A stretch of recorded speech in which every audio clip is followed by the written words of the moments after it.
are some scenery buildings from the Peter Pig scenery range.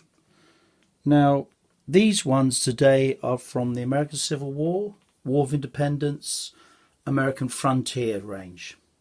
First one is the Ice House Cookhouse.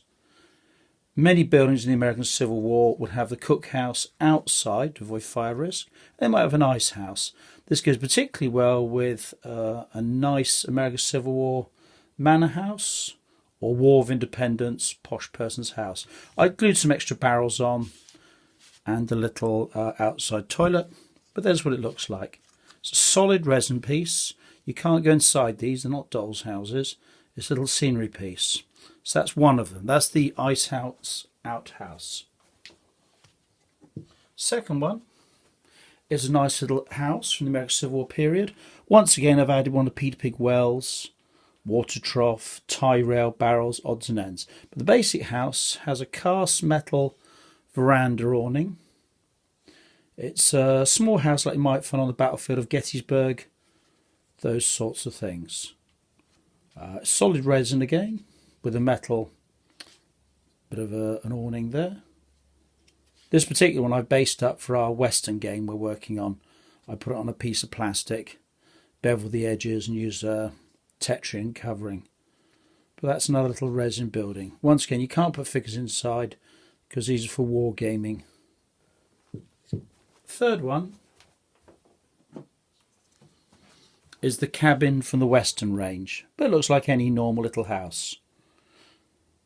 This one's got an attached outside to it, but I've added on a tie rail, water trough, outside privy and some barrels. Once again, it's a solid resin piece. It's very nice, very robust. And I based this one up once again for our Western game we're working on. And that is Western cabin.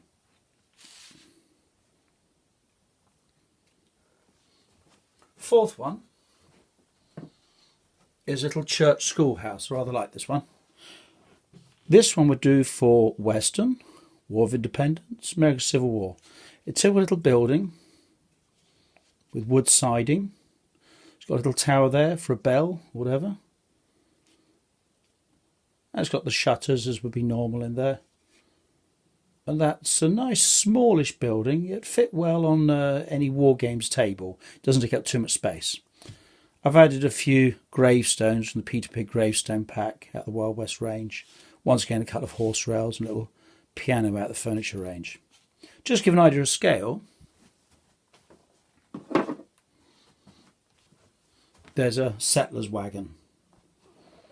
So there's the building. Excuse me.